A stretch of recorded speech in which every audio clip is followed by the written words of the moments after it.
Today I'm lucky enough to be back talking with Beverly McLachlin, the retired Chief Justice of the Supreme Court of Canada. She was born in rural Alberta and made her way all the way to the Supreme Court of Canada.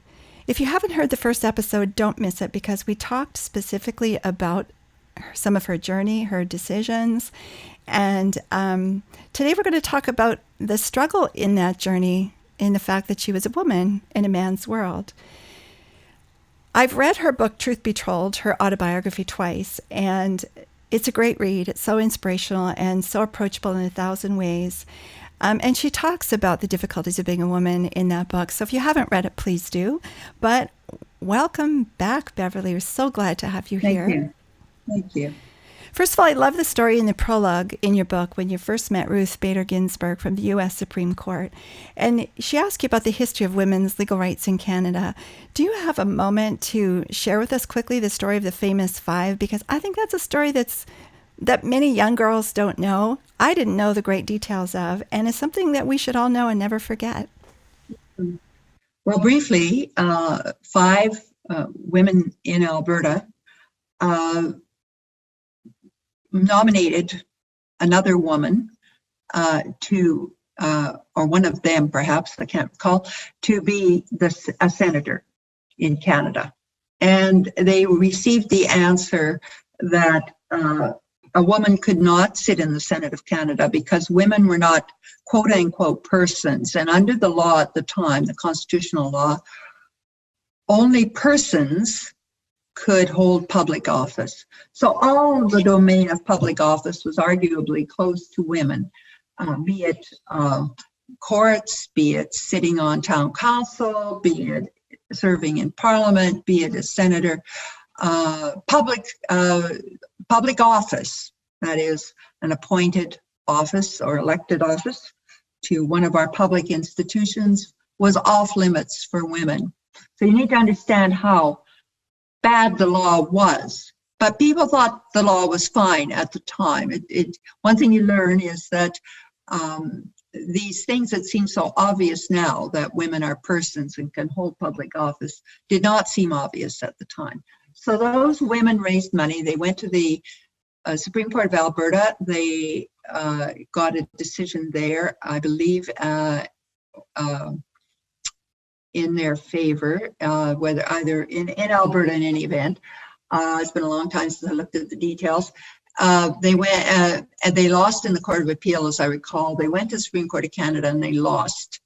The Supreme Court of Canada said, and they applying in its defense, the general law throughout the Commonwealth, which had similar provisions, that women were not persons for holding public office. So these women raised money and decided to go to the Judicial Committee of the Privy Council in London, which at the time was the final court of appeal for Canada. And there, much to everyone's surprise, they won. And Viscount Sankey, who wrote the decision for the Judicial Committee, said, we're living in a new age. The women are more and more taking roles outside the home, taking public roles. And the law has to change to accept that. So he overruled that precedent that had held throughout the Commonwealth and said that women were indeed persons capable of holding public office, which was a monumental change at the time. I looked at some of the editorials that greeted it in Canada, and it was shock and despair. The world would change, they said, and I suppose it has. And women had no place in the public corridors of the nation. But nowadays people say, how could the Supreme Court of Canada ever have said that women aren't persons? But you have to understand that those were very, very different times, and they were relying on a very long history of jurisprudence in the area. Yes, we've come a long, long way. Do we still have further to go, in your opinion? Oh, we do, obviously. We have women are underrepresented in Parliament and many other in our courts, although we've made a lot of progress. In many other public institutions, women are underrepresented. They can go, but and they do, but we we do have ways to go. More women, I believe, need to be participating in public institutions. Well, thank you for doing your part in a really big way. Something you Thank addressed you. in your you did good. You've showed us all a new path and a new goal to reach.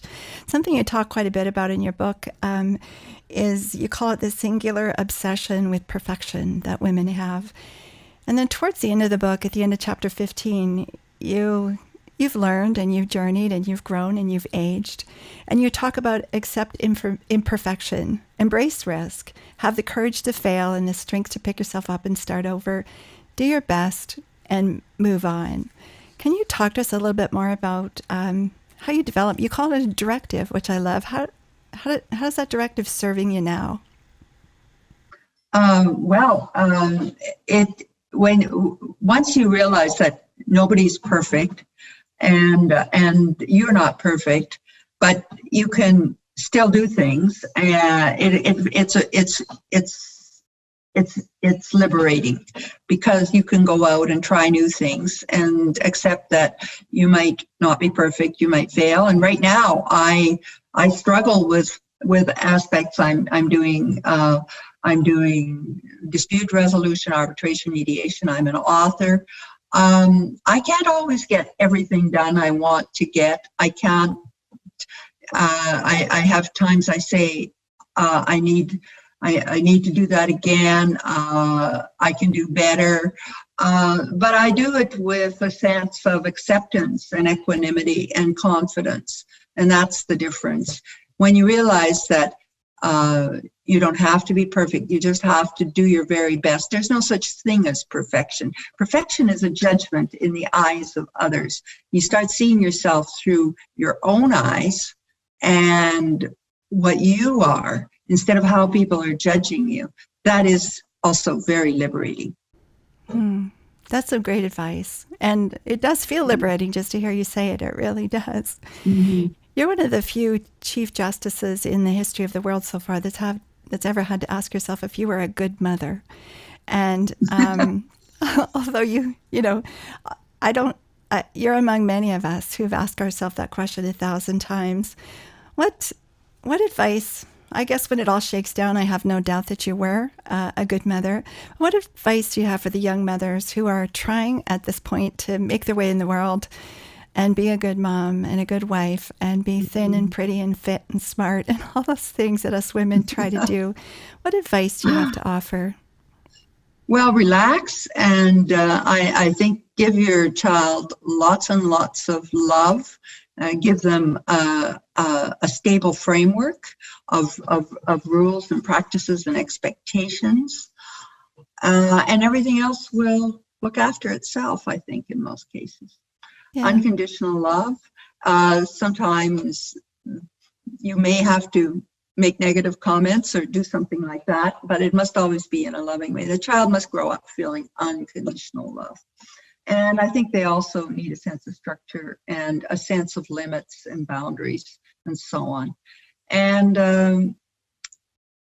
if you get those two things right, I think everything else will probably fall into place. Of course, along the way, if you're doing that, I think the child will grow up full of confidence, and there's many other things. You want to enhance curiosity, you want to enhance the sense you can explore, all the things you want to explore as a child and as a young person.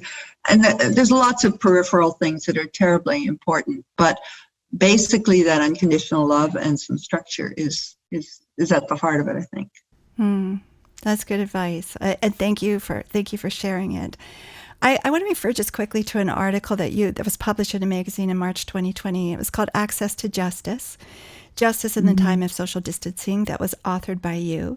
It's a great article. You talked briefly in the other podcast about how the courts have had to adapt to the COVID-19 and things that have just happened right now and get with it, was your comment.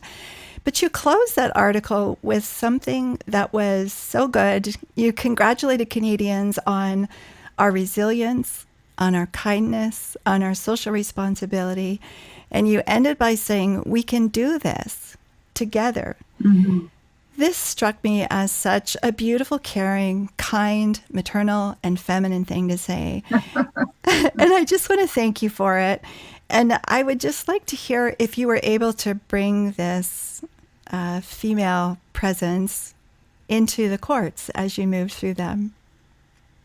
Yeah, I didn't think of it as a particularly female presence. I just thought of it. I think that you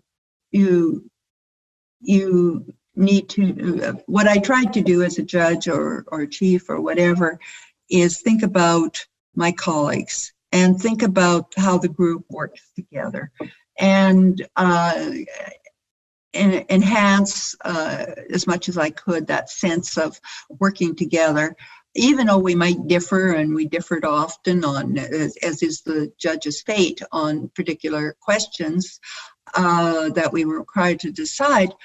There's a sense of collegiality that we're all part of the same institution working for the same goal, which is justice.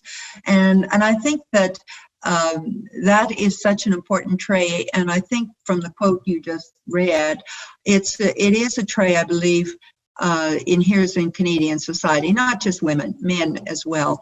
And people who study these things say that we have a fairly high level of social trust in our institutions, trust in each other, whereas other societies that we sometimes compare ourselves with have less. And people, there's a lot of study done on this. And the most recent thing I read on it was that societies with a fairly high trust quotient are more likely to get through things like COVID-19 better than societies that are divided, that demonize some members of society or some groups on political or racial or what other basis. When you lose that central basic trust in an institution or in a society, I think things work less well. But I wouldn't call it feminine necessarily. I would call it a very Canadian thing, although many other countries have it. Well, it was We're beautiful. We are lucky to have it. We are, because as I said, I was born in the United States, and it was striking moving here, the change in the attitude. It wasn't about me and my house and my street and my school, my country, my state. Mm-hmm. It was like, we're Canadian, and I've loved being a part of that. Well, last question. I know I'm being respectful of your time. I know you're very, very busy. And this is just a total dish girl question, but I'm going to ask it to you because it's a really good story. We're talking about uniquely female issues. And so please tell us the story about the bra, which was available for a very short time only at Simon's Quality Modern Fashion Stores, that was named after you. Could we talk a little bit about that for a sec? Yeah. So the department store in question, which is a fine department store, decided to run a promotion on bras, and they decided to design a series of bras and name them after prominent Canadian women in history. And I think I was the only one still alive. And so there were 6 bras or so. And I heard about this. I was actually on vacation in Italy, and one of my former law students texted me this, or rather emailed me that this was happening, and I just couldn't believe it. I mean, that it didn't seem at all appropriate that people like Flora MacDonald or whatever they would be used to sell lingerie. Anyway, it just struck me as inappropriate on so many levels. I thought, would they ever try to sell, boxer shorts on the basis of associating them with, Stephen Harper or somebody like that? I didn't think they would. And apart from that, you have to get people's permission, if they're living anyway, and I was very much living, to use their names for such purposes. And so anyway, I asked this young lady to write them a letter, and Katie Black's her name. She's a wonderful lawyer, litigation lawyer now, and she wrote a letter expressing our concerns and asking that this be discontinued, and saying that if we didn't get a positive response, we'd have to bring an action. And one of the nice parts of the story is that Simons responded very positively and withdrew and made an apology. And one of the things I asked for in lieu of damages or whatever was that they make a contribution to a women's shelter charity. And they made a generous contribution, which I was very happy about. But I felt I had to stand up because the other people were gone and they couldn't take this position to protect their names and to prevent the trivialization of what was their very, very important contributions. And it turned out very well for everybody, including the fact that we were able, I believe, I can't remember the number, but quite a number of housing units for women who otherwise wouldn't have had a place for them and their children were provided. So that was a good outcome. That's a good outcome. It's a good story, and it's a good outcome. And you are justice through and through, top to bottom. Well done. Well played on that.